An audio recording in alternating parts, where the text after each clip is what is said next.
you how happy I am to be doing this course. I wish there were 1,000 people here.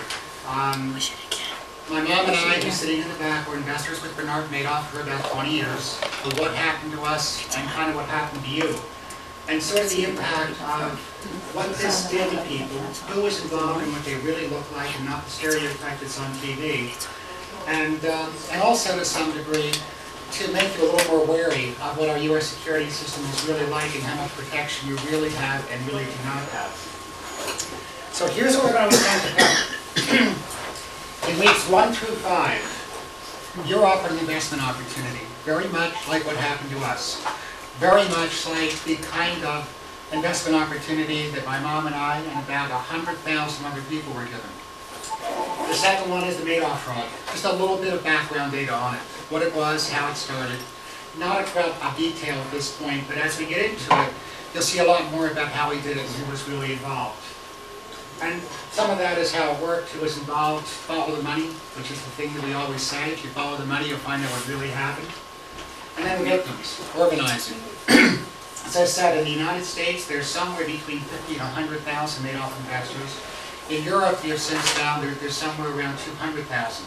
Wow. So we're talking about really big numbers, not the small ones that we initially thought were involved in this.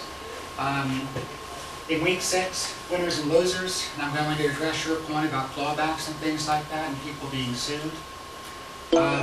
All victims are not equal. Direct investors, indirect investors, and how our government treats those two different classes, and how the victims themselves are really at odds among themselves. We're in the same foxholes with the same basic objectives, but sometimes we have to shoot each other to get what we want. The real winners here?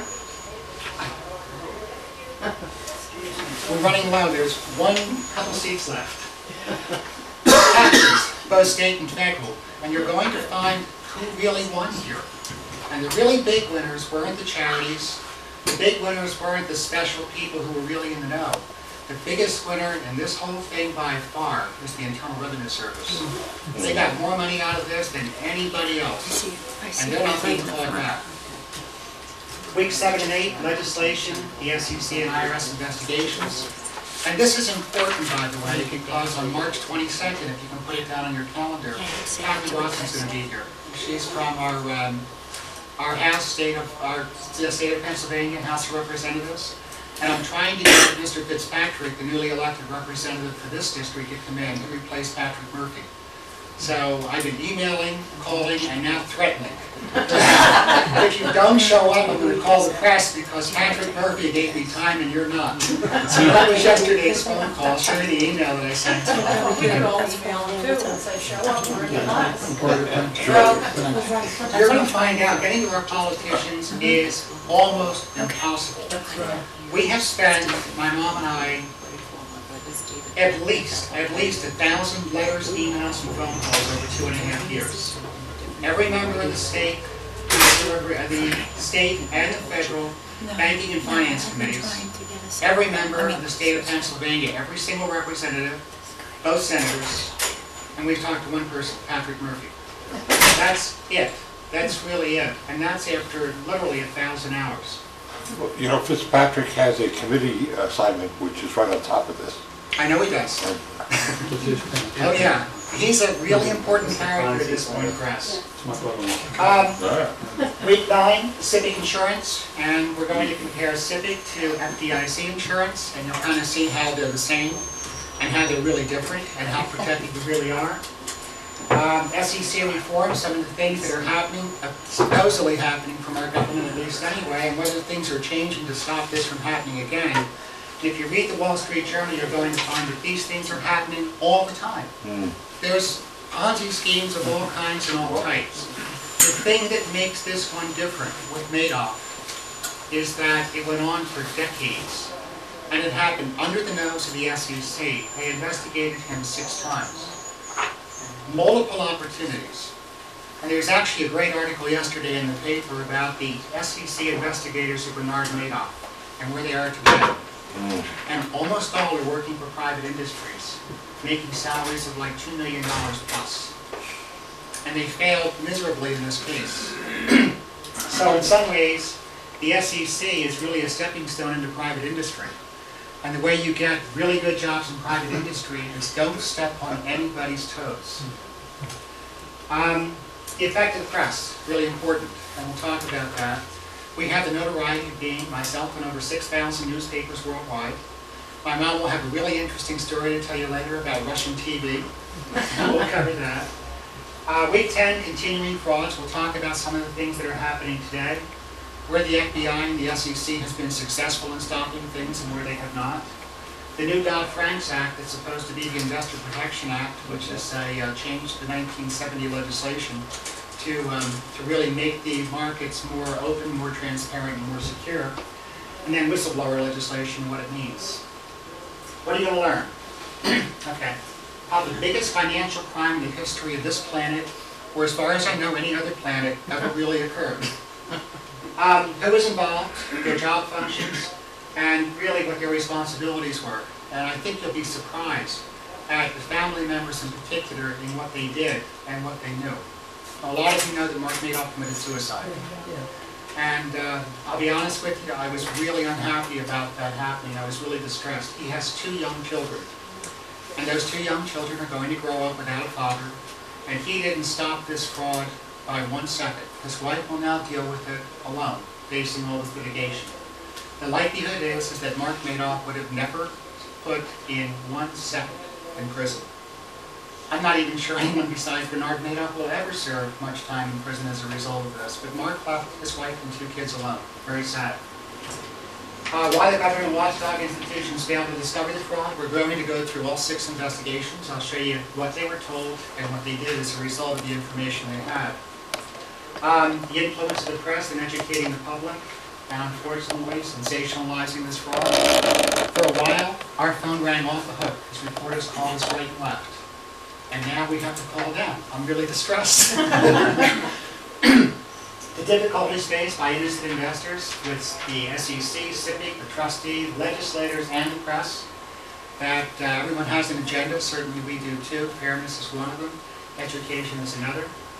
The aftermath of the crime on investors and on the securities industry. And I think when we finish this class, you're going to understand a bit more about how much risk you take. And I have some suggestions about how to handle your multi-million-dollar accounts. Because there's real risk once you pass 500,000. Things we won't be able to answer, how the SEC and other government institutions miss this. And it is mind-boggling when you start to understand the information these people really had and when they had it. And the internal bickering and fighting among members of the SEC is astonishing. They all have their own idea, and part of it is don't ruffle feathers because my job is out there. It's not in here. That's where the money is. Have the institutions ever been reformed? Really be reformed. And Mary Shapiro is the new head of the SEC. She's put a lot of things in place. We'll talk about whether they're going to work. Can the average investor really trust the securities market? And can you trust your individual brokerage savings? Can you trust your investment advisors? Can you trust government to protect you? Why did Madoff do it? Which I still don't understand. The guy was a multi-millionaire. He could have sold his firm for $100 million and walked away fat, dumb, and happy. And he didn't do it. And he didn't even get most of the money. Other people did. Which is mind-boggling. And did those involved recognize the fraud would eventually have to end, which I find equally mind-boggling. Madoff was 70. He's not going to live forever, and if he doesn't, now what? Okay, it's not just a history class. This thing is changing every day. The material I'm putting together keeps getting changed as new things happen. And there's a lot happening now because December 11th of 2010 was a very important date. That was the 2-year anniversary of Bernard Madoff turning himself in with the FBI. And there was this funny thing called the 2-year statute of limitations for the trustee trying to recover his assets. And there has been an explosion of litigation, lawsuits, and for us, information that's been extremely useful to us. You guys have seen the movie, The Day the Earth Stood Still, with Michael Rennie, redone recently? Well, for us, this was The Day the Earth Stood Still. It was unbelievable to find out that this was fraud. And why fraud in the securities industry can't happen? It's not supposed to happen this way. That's what they tell us, because we have all these safeguards in place. all put in place going all the way back to the Great Depression. Madoff was the largest financial crime in the history of the nation, and in actuality is the largest financial crime in the planet. No one's ever come close to $65 billion before. The next closest one that I have discovered is about $8.5 billion. At the end of this course, we'll address a question that will be posed to you guys, and that is, could this have happened to you? Could you be sitting there, could I be sitting there, and you be sitting up here talking to me about what happened to you? And hopefully you'll come to the right answer. So, could this, you can consider this course a meal. You can set the table, kind of lay it all out for you. You're going to consume the meal because you'll find out exactly what occurred. We're going to do the dishes and find out just how sloppy things really got, and then we're going to take out the trash and hopefully start all over again. Because the system we have does not work. One point for you, January 28, 2001, you guys have all seen the news about Egypt. In crisis. People are in the streets demonstrating. Okay. Mubarak's been the president for 30 years, and he's not about to give up power unless forced into it. And our president gave a speech that evening calling for calm and an appropriate response. And what he said was, governments have an obligation to respond to its citizens. And I said, wow, that's week one. That's going to be one of the first slides. Governments have an obligation to respond to its citizens. You can't believe how unresponsive our government is. You cannot believe how hard it is to talk to anyone that you've elected. All these commercials where these guys walk around with their arms around people walking through the streets and nodding with the guys in their hard hats is baloney. You can't get to them. We have tried and our group has tried. And it is extraordinarily difficult. True or false? Confirmation statements from your broker are evidence of what you bought and sold and the price of those securities. How many people think that's true? Confirmation statements from your broker are evidence of what you bought and sold and the price you paid for them. 2 truths. 3 truths. Okay. Your monthly brokerage statement is proof of the contents and value of your brokerage account. True. How many truths? 2. It's not? You don't believe your brokerage statement? Not the value. Not the value. Oh, no. That's not what I'm talking about. If you get a brokerage statement that says you own 100 shares of IBM and you paid $140, that's proof of what you own and what you paid for it. How many truths? Your brokerage statement is proof of what you own. Yes. Proof. True? See, that's what you have. What else do you have? You have a... What else do you have? You have a brokerage statement. You have confirmation slips. Your brokerage account is protected from fraud because the SEC investigates all brokerages and registered investment advisors. That's false. True? No, it's a big word. So you're not protected from fraud. Your brokerage account is safe and insured by government insurance. True or false? Any truths? It's insured. How many of you have brokerage accounts? Well, you're taking a big risk if all this stuff is false, aren't you? You have that thing. You're not saying completely insured, you're saying partially insured. Your bank statement is proof of the value of your checking or savings account. True or false? Wow. Closer to true? Yeah, sure. Yeah. And your bank account is safe and insured by government insurance. True or false? True. Mostly truths? Yeah. Yeah, I see. Okay. I now represent Wingit Investment Securities. Uh-huh. And Wingit, we are investment professionals since 1960. We are SIPC insured, okay, for $500,000 for your account. We have experience. We've been around, we have integrity. We really drive on safety of your account because we go through diversifications. Our goal is capital preservation. We have a proprietary trading system that we use to ensure that you will never suffer major losses in the brokerage and securities industry.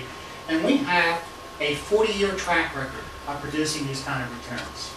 And the year is now 1990. We're turning the clock back. We're all younger. Our hair looks better. And you receive an offer to attend a seminar about investing for retirement and you decide to attend it.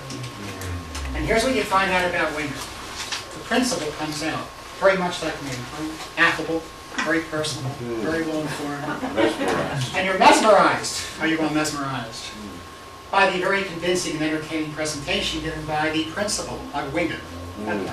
And what you learn is this. Wingate's been around since 1960, so we have a 40-year track record. We have 400 employees working for us up in our building up in New York.